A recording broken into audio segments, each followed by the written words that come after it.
Israel और Hamas के बीच पिछले हफ्ते कतर की राजधानी दोहा में एक शांति वार्ता हुई थी, जिसमें दोनों के बीच सीज फायर को लेकर एक ड्राफ्ट तैयार हुआ।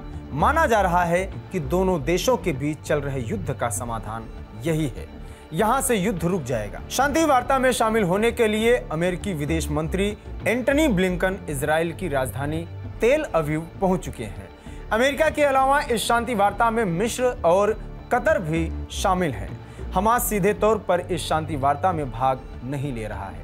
अमेरिकी और इजरायली अधिकारियों को यकीन है कि इस बार जंग रोकने के लिए कोई न कोई हल जरूर निकलेगा।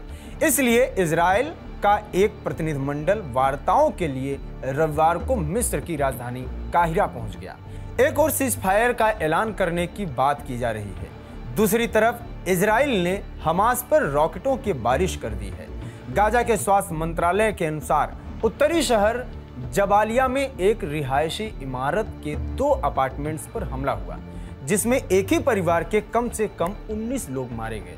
युद्ध शुरू होने के बाद से अमेरिकी विदेश मंत्री एंटनी ब्लिंकन ने मध्य पूर्व की 9 यात्राएं की हैं और लगभग हर बार वह खाली हाथ लौटे हैं। पिछले महीने ईरान की यात्रा के दौरान एक शीर्ष हिजबुल्लाह कमांडर और हमास के राजनीतिक प्रमुख इस्माइल हनियेह की हत्या के बाद तनाव और बढ़ गया है। बताया जा रहा है कि मध्यस्थता में 6 सप्ताह का युद्ध विराम शामिल होगा, जिसके दौरान इजरायली जेलों में बंद फिलिस्तीनियों के बदले में सीमित संख्या में इजरायली बंधकों को मुक्त किया जाएगा।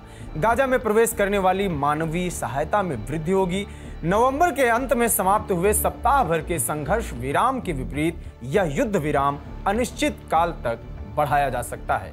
हालांकि कई जानकार यह भी मानते हैं कि दोनों पक्षों के बीच कुछ ऐसे मुद्दे हैं जिसे दोनों नहीं मानेंगे। इजराइल मारवान बरघौटी जैसे वरिष्ठ राजनीतिक नेताओं या हिंसक अपराधों के दोषी लोगों को रिहा नहीं करना चाहता है।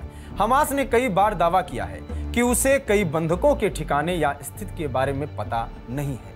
नवंबर में युद्ध विराम तब टूट गया जब हमास अदला बदली के लिए और महिला बंदी तैयार नहीं कर सका।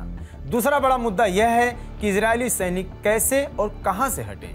इजराइल के प्रतिनिधि मंडल में आमतौर पर मोसाद प्रमुख डेविड बार्निया शामिल होते हैं। हमास की टीम का नेतृत्व हमास के अनौपचारिक विदेश मंत्री खलील अल हया करते हैं, जो कतर में रहते हैं।